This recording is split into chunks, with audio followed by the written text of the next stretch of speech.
Kevin Miller in the morning, KIDO Talk Radio. Phone numbers 580-5436, 580-KIDO. Don't forget, we're back, America. Dave and Buster's. We will be there Tuesday for our State of the Union Watch Party. Please RSVP now. 208-901-3800. That's 208-901-3800. It's going to be an outstanding event. Nancy Pelosi couldn't stop us. Chuck Schumer couldn't stop us, and we can't wait to hear what the president has to say. Now, with all the talk of what's going on the border and angel families, every time I hear that, I think of Maria Espinoza. We've had her on. It's always a blessing to hear the message from her. She's the national director of the Remembrance Project, which honors and remembers Americans and legal residents who have been killed by illegal aliens. She joins us now here on KIDO Talk Radio with Kevin Miller. Maria, good morning. Good morning, Kevin. How are you? Well, I've just recovered from a cold, and Ray and I told me that you're in the midst of one, so we wish you well. Yeah. Yes, thank you. A little bit of laryngitis. I'm coming out of that, though, too. So we'll make this happen. We hear that oregano is good. I don't know if that's true or not, but that's what somebody told us. So this is personal for you. If you could, please share us your story on KIDO Talk Radio. Why the Remembrance Project? And when Donald Trump talks about innocent people being killed, this hits home to you. Well, yes, Kevin. We started, my husband, Tim Lee, and I started the Remembrance Project in 2009. And it's personal because, every killing of an innocent American by someone who shouldn't be here in the first place, because politicians are not doing their jobs, because our government is not securing our nation and placing Americans first and placing the safety and the betterment of this country first and foremost. And, we did not have, thank God, a child or a loved one who was killed by an illegal alien. But we saw a wrong in Houston, Texas, when there were 5 officers who were killed consecutively by illegal aliens. And we did some research and learned that the sanctuary city policy that Houston had in place was the reason that these illegal aliens were allowed to remain here and ultimately gain access to these officers and many more Texans and all over the country and Americans. So, we wanted to do something. This is our 10th year anniversary that we've created a platform for angel moms and dads and all the other angel families as well to have a voice. So we want to be a voice for the victims, and we've worked very hard for these last 10 years. And unfortunately, Kevin, that we are in business for 10 years, and yet the body count of Americans continues while these politicians refuse to enforce our laws and our borders. Oh, Maria, let's get to it. When the president speaks, and we'll get to the media and their malpractice, but when the president speaks, what goes on, what resonates in your mind, what resonates in the families of people that have lost loved ones because of the illegals being here, caught and released, and a lot of dangerous folks. Right. Re-victimization is what goes through my mind, Kevin, but there are so many families, especially this past year has been extremely difficult for them because there's so much anxiety and, just grieving the loss and replaying what took place to their loved one. Some very horrific and torturing types of murders during watching the news and during the media's coverage of the illegal alien family's plight of a temporary separation for 20 days versus a permanent separation and brutal killing in many cases. There's no comparison. And for the American people to have elected Donald Trump, and a lot of it had to do with this immigration issue in placing Americans first. And yet we had a majority in the House and the Senate, and yet these politicians refuse to deliver for the American people. So, take a look at this. Donald Trump is asking for a wall system that was promised over 30 years ago to the American people. We gave an amnesty and have given 7 amnesties since then. I think Americans have had enough of the carnage and the lies on the left, like from Pelosi and Schumer, talking about a manufactured crisis. This is outrageous that this even taking place. So we want Congress to give Donald Trump, our president, commander-in-chief, the $25 billion needed to build our wall. We want mandatory E-Verify. We want Americans in the safety of this, every single American, whether you're a Democrat, Republican, or independent, for their sake to be placed first. And we hope that President Trump will find a way to build the people's wall. Well, your response when Nancy Pelosi says the walls are immoral? Well, we'll use President Trump's own words. What is immoral is for them to allow innocent Americans to be killed simply because our laws are not enforced. This is political correctness. I'm a Latina, headed up this organization. This is a movement that we're on, Kevin, sadly to say. My father came here the right way. It's immoral for her to think that placing that American lives are, just fine for her to be taken and stolen and permanently removed from their families while she is championing illegal aliens. This simply isn't right. Maria, let's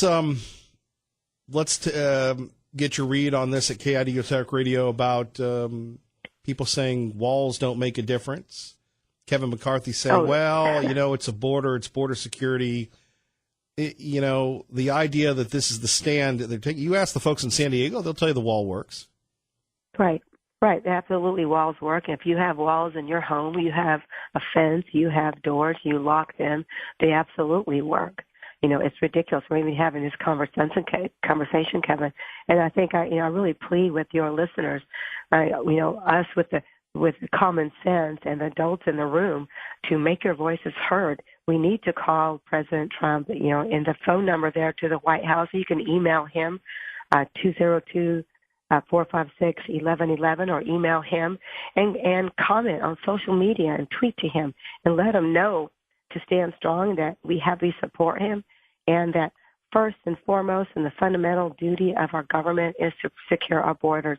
That is not being done. And I ask your listeners to not be afraid of being called names, because, look, they call me names.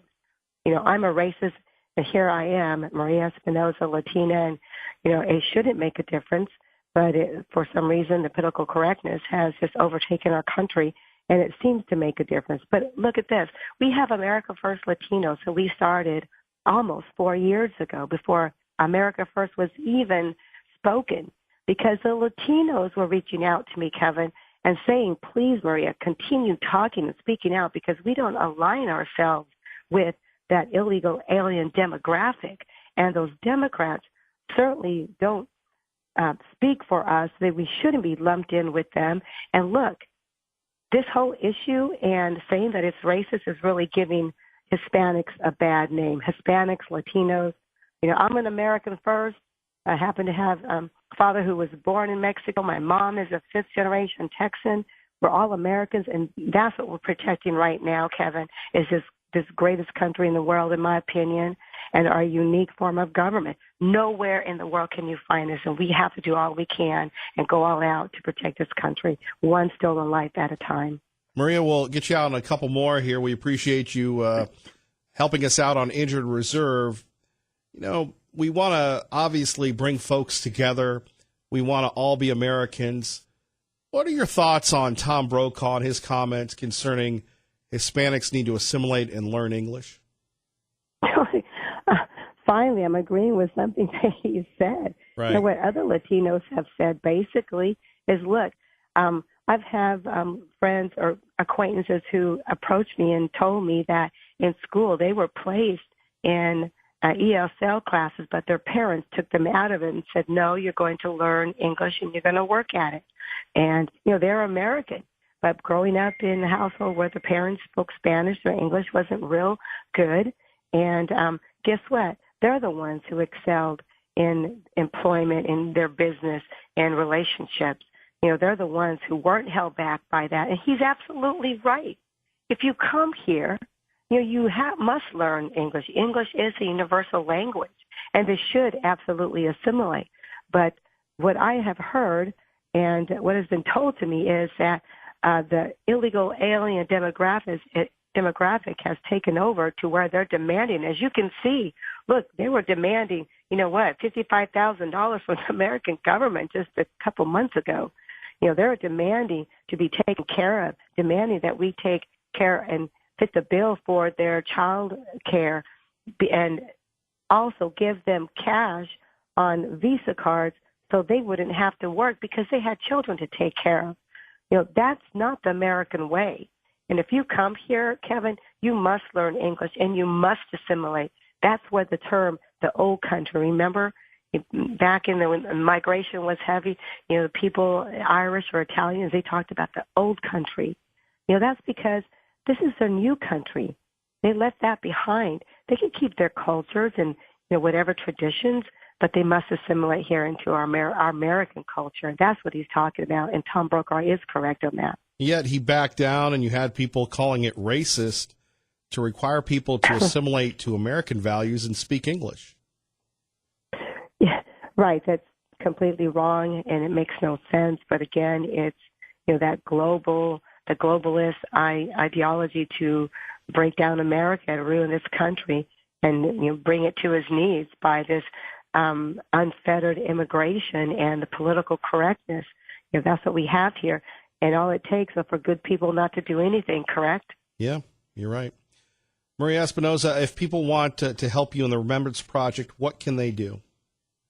They can go to theremembranceproject.org. We're a 501c3 tax-deductible organization, and right now we're really working hard to finish our database. It's being created from scratch just for us. So we need $10,000, and we're really trying to hope we can hit that number to get this up and running and get it out there so that we can have a database where we will have an app for people to turn in their information. We will vet it, of course, whenever an American is killed, murdered, and we're also keeping track of injuries because evidently these sanctuary city policies do not cooperate with the federal government. Texas does a decent job in keeping these types of statistics, but we want to be able to have these statistics and report them. However, one life stolen because our laws are not enforced and borders are not secured and representatives not representing Americans is one life too many, Kevin. So thank you so much for being a voice out there and giving us this opportunity. Thank you, Maria. Take care now. Thank you. God bless you. God bless you. Coming up, Howard Schultz is serious about running for president. Does Idaho need the state government to raise the minimum wage? And back to hemp versus marijuana. Lot going on here before Glenn Beck on 107.5 FM, 580 AM. Kevin Miller, KIDO Talk Radio. Idaho, KIDO Talk Radio time, 8:23. Remember, coming up, the difference between hemp and marijuana. And by the way, props to the state police for busting this individual driving his truck. He says it's full of hemp. They say it's full of marijuana. People are innocent until proven guilty, but I'm back in ISP. Not to be confused with TPB. Tea Party Bob, publisher of the Gem State Patriot, gemstatepatriot.com, a man of the world, if you will, joins us now on 107.5 FM, 580 AM, KIDO Talk Radio. Good morning, sir. Mr. Miller, it's such a pleasure listening to you again this morning. Howdy ho. Especially with all of the good things you're bringing out. Representative Sue Chu is a pharmacist, and she should stick to filling prescriptions and stop meddling in economics, which she knows nothing about. There are several states that have increased the minimum wage to $15 an hour. We all know this. These mandated increases do more harm than good. They hurt the exact group, the people that they want to help.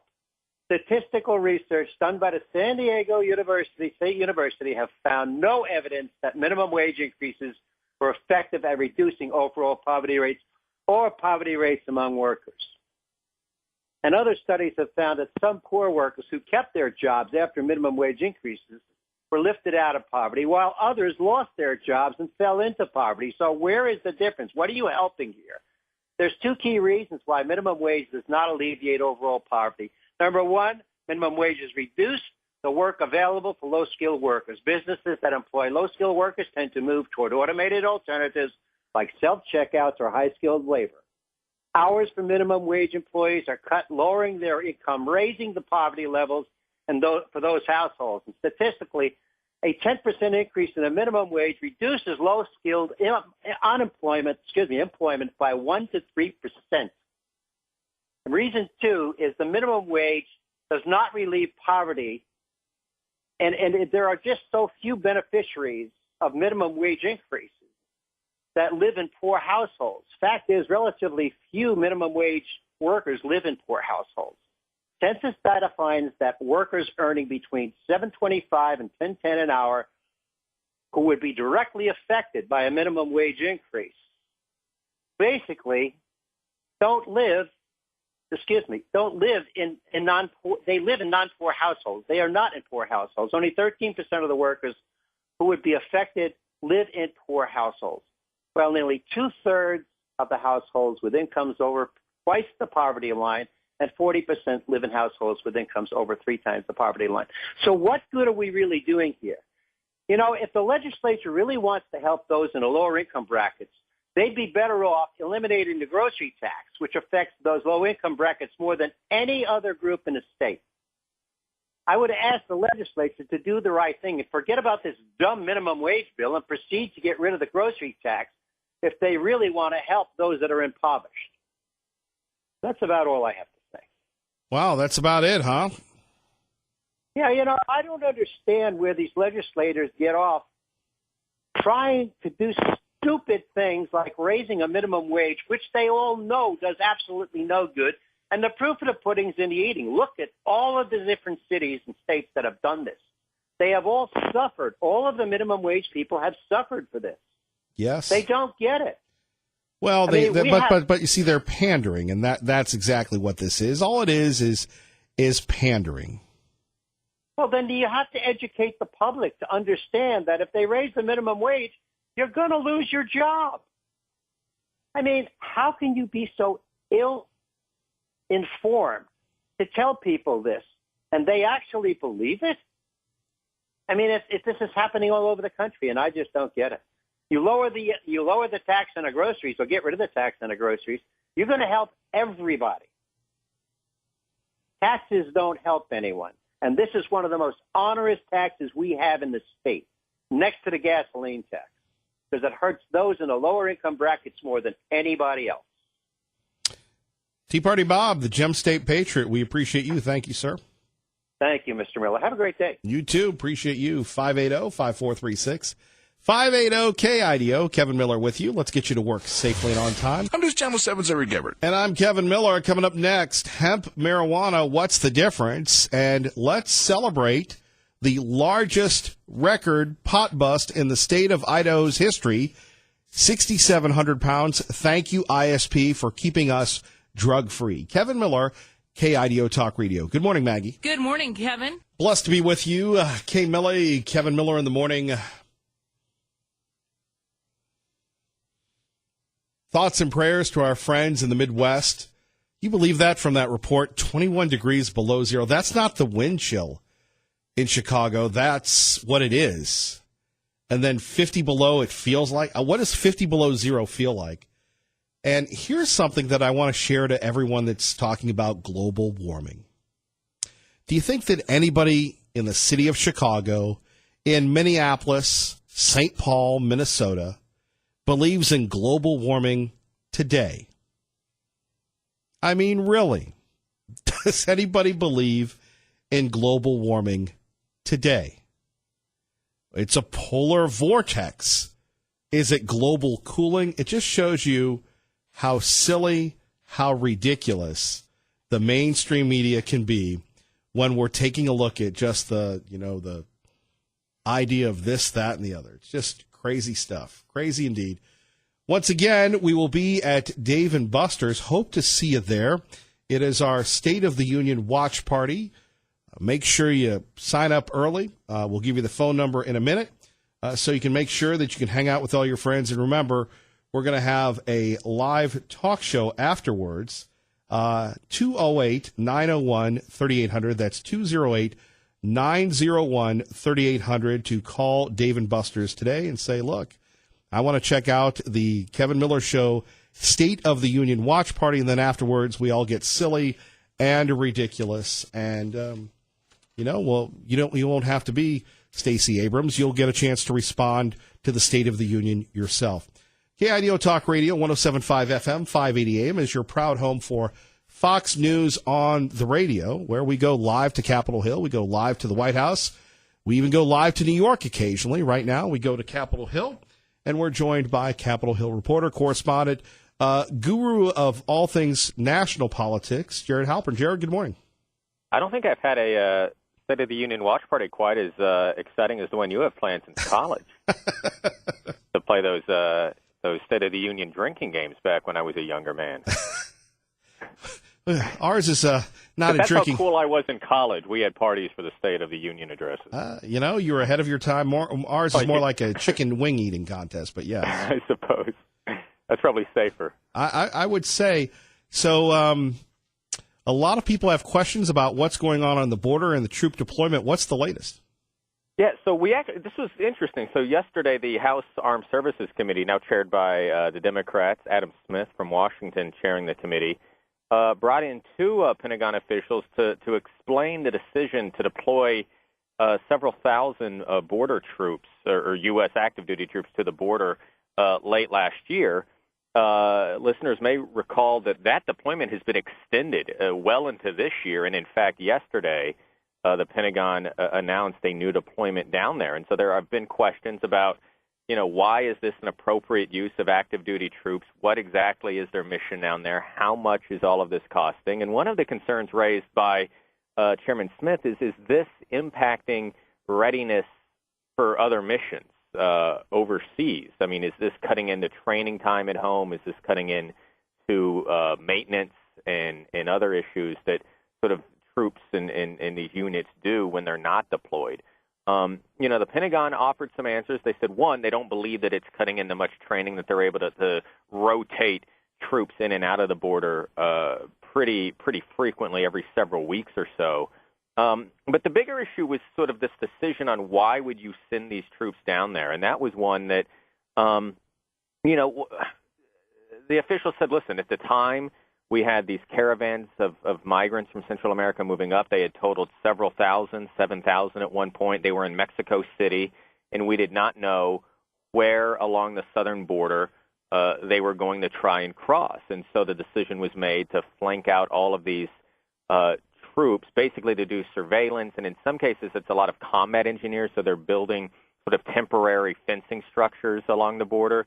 The idea being that if that were done, it would allow Border Patrol to more Customs and Border Enforcement to more closely use their resources at these points of entry, and that's what the decision was made. Obviously, it's been a controversial decision that Democrats have questioned, and they believe that it was largely a political decision. This was trying to talk to military officials about the military component to this mission.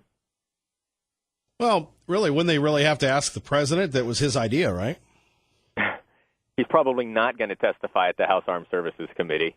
So it's not uncommon for the committees to have this type of oversight, and a lot of it is planning. What were you telling the White House? Why was this decision was made in conjunction with DHS? What was the information on the ground? Because yes, it's the president's decision, but the expectation is the president's making this decision based on sort of what he's being told by his military, by his DHS officials, and so that was part of this conversation. Although I guess you could raise the question about that, given the tweet that he had this morning about the testimony of his intelligence chief yesterday in the Senate Intelligence Committee.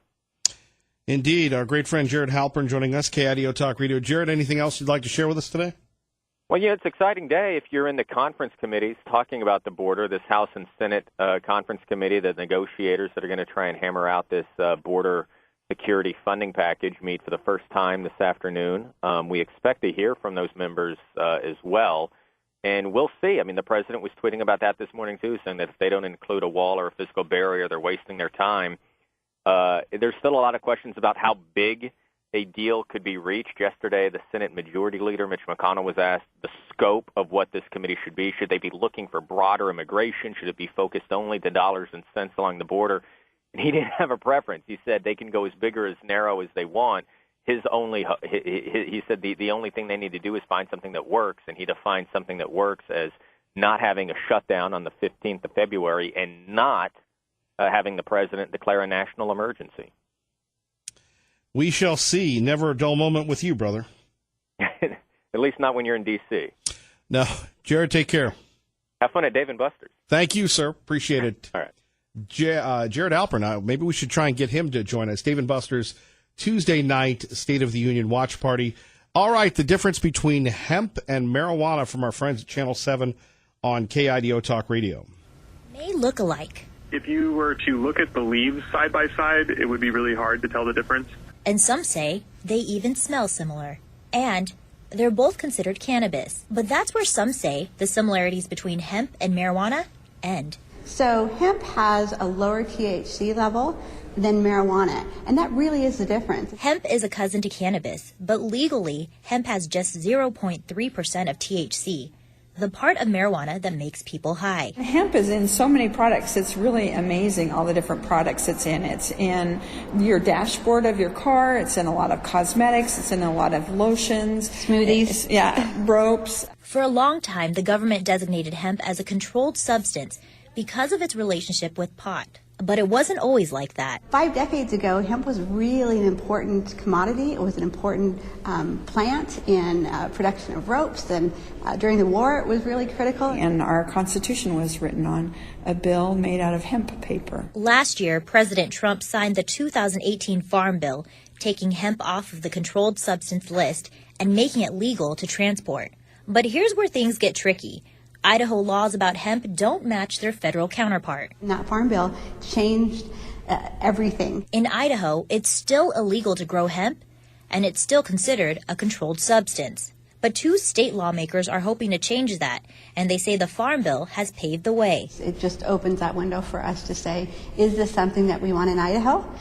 Is this something that our growers want? Our bill just simply adopts the language from the Farm Bill and says that we would comply with that, and then it takes it off of that schedule of illegal substances. Senator Abby Lee and Representative Caroline Troy say part of their legislation would mean creating a partnership with the Department of Agriculture as well as Idaho State Police so that all parties are aware. Republicans Lee and Troy plan on introducing their bill sometime next week. There we have it. So it's kind of the role reversal. You have states ignoring federal law when it comes to marijuana distribution and possession, Oregon, Washington, Colorado. And then you have Idaho saying, we're not down with the hemp. We don't want the hemp. How does this play out? Well, we've got the largest drug bust. Thank you, Idaho State Police, for keeping us drug-free. Thank you, thank you, thank you. Now, the accused drug trafficker, marijuana trafficker, says he's innocent. And people in Idaho, as well as America, as we know, are innocent till proven guilty. He says it's hemp. He says it's hemp, but hemp is still illegal in the gem state. Number one. Number two, this goes to show you, not a lot of people are applauding ISP. I am. They did a good job. Keep the drugs out. Your reaction next. And I've learned there are male and female plants. Let's go to Bob in Caldwell. Kevin Miller, KIDO Talk Radio. Good morning, Bob. Good morning, Kevin. Thanks for all you do. Just a quick comment on this global warming thing. In, I think, 2009, when former President Obama and the Pope convened on the General Assembly of the United Nations to kick off this 2020 agenda, which is now called 3030, the Secretary of the UN addressed the audience and told them flat out that this really wasn't about environment, global warming, or the 30 other agenda items that they've got. Your listeners should Google and find out what Agenda 3030 really is. It's unbelievable. But the point is, he told them the only way we're going to sell this to the world, our goal to have a one world economy, one world order money supply, is to package it as an environmental issue. But what he didn't know is that his messaging wasn't just confined to the General Assembly, but it went out worldwide. Why people don't take note of that or understand that, I don't know, but that's an absolute fact. So thank you for accepting my call. Thank you, Bob. And like I said, we'll throw out the challenge to all the folks that are yapping about global warming. Let's go to Chicago today. And by the way, I hope and pray that this doesn't happen. Please, goofy television reporters, don't go out there and go, hello, everyone. We're telling you not to go outside, but we want you to see what happens when your face is exposed to negative minus 21 degree temperatures. Oh, look, I'm turning blue. Let's stay a little longer. I'm turning green. Now, if you find that goofy voice offensive, it's for entertainment purposes only. However, you know what I'm saying. Look, let's pour water. It freezes instantly. The mail isn't even running in the Midwest. It's that crazy.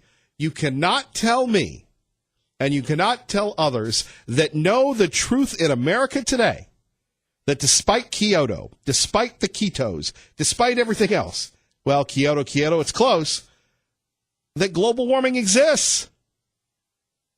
If global warming exists, Chicago, Minneapolis would have our temperatures, right? I mean, we've had a blessed January. Nothing going on. It's like it's April here. That means probably a big summer, and hey, we're going to worry about the snowpack. There's no snow to pack, so it's going to be a drought. Oh, my. There's always something, right? But global warming doesn't exist. We could go on and on about the temperatures. Just tell to the folks in the Midwest, and if you have, flights to Chicago have been canceled? What is that, the nation's largest or one of the nation's largest airports? O'Hare? Man, and then they've got that other one? It's just crazy.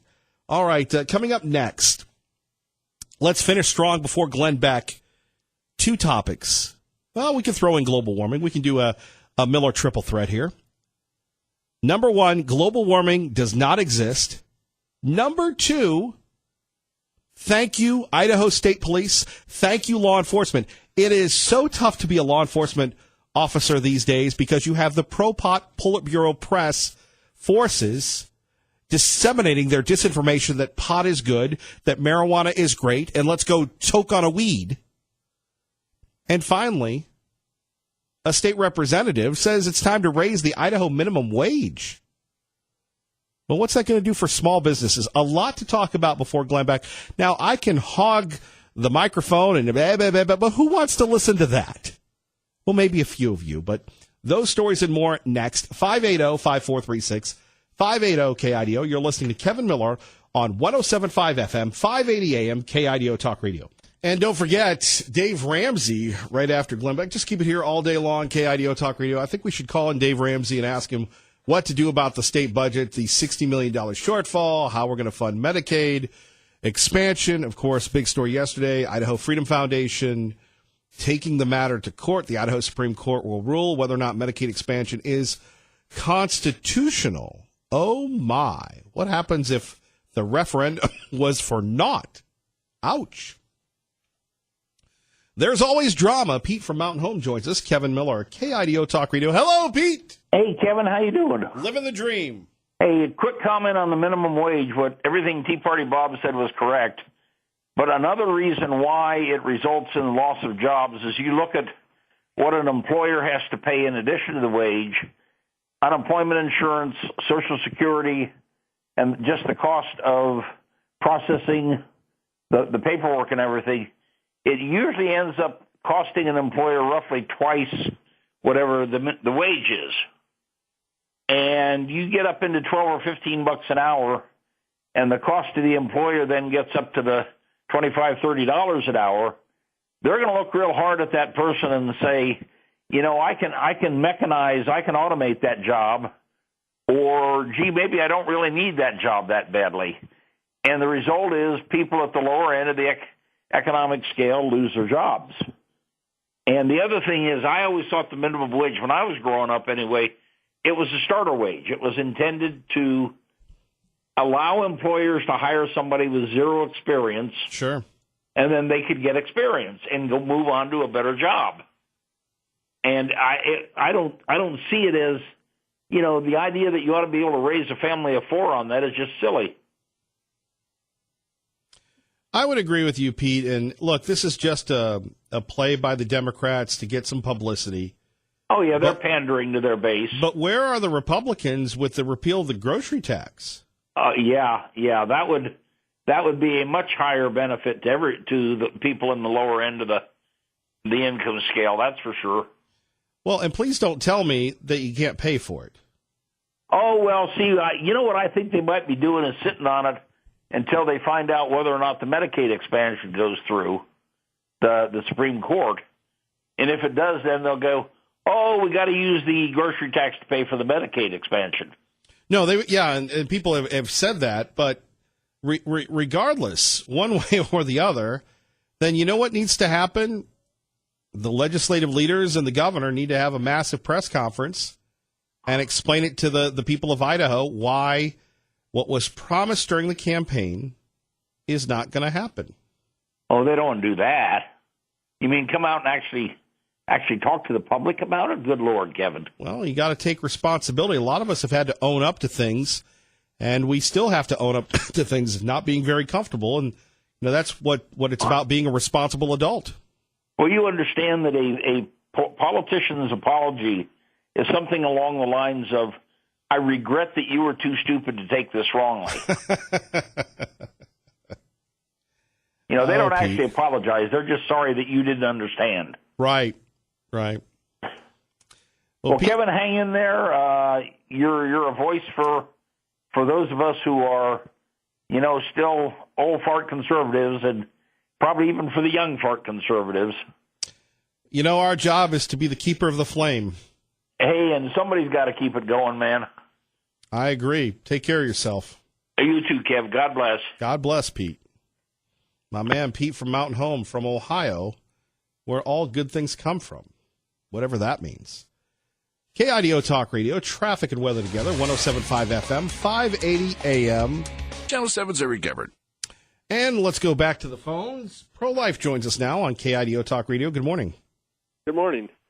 Constitutions are supposed to mean something, and I'm telling you that almost, I'm going to say 70 or 80% of all of the legislation that comes out of the Idaho State Legislature is not constitutional. Now, I think that we should have a law and a rule that says that if you're going to present legislation, you have to quote from the state constitution your authority in where it comes out of the state constitution, giving you the authority to make that kind of law. And they'll never do that, because then they can't find that. They would have to amend the Constitution. I think you probably have to amend the Constitution even to justify sales tax on anything. And I know you do on minimum wage and expansion of Medicare. Now, if the Supreme Court of Idaho is going to do the right thing, they'll say, hey, it's not in our Constitution. We shouldn't even have any kind of health care in Idaho. But they're not going to do that. They're politicians just like all the attorneys and judges. So we're messed up. You're a little negative this morning. I ought to be. When you get a messed up society, you have to criticize it. I suppose, but what's the solution? I don't know. You don't know. We'll have to all just find the answer to whether it's pot or hemp. Well, look, bottom line here is I think the state police did a great job. People are innocent until proven guilty, but what do you think the guy's going to say? And by the way, transporting hemp is not legal in this state anyway, so he got to go. Let that be a lesson to all hemp traffickers. Right, but who's going to go back to the state constitution and say, where's the authority in here to regulate products like hemp and marijuana? There probably isn't. It's just like the federal legislature. They don't care about constitutionality of anything. If you go to Article 1, there's about 17 things that... well, you sound like you're in favor of Convention of States, then. I'm in favor of it? Yeah. Yeah, if people like me could be the representatives to create the constitutional. That's the problem. I think if it's you and me, we're good. But if it's the libs, oof. Yeah, if it's our state senators, that wouldn't work. My, oh my, pro-life, God bless. Okay. Appreciate you. Glenn Beck is next. Ray Amaya, great job. God bless everyone, and keep the faith.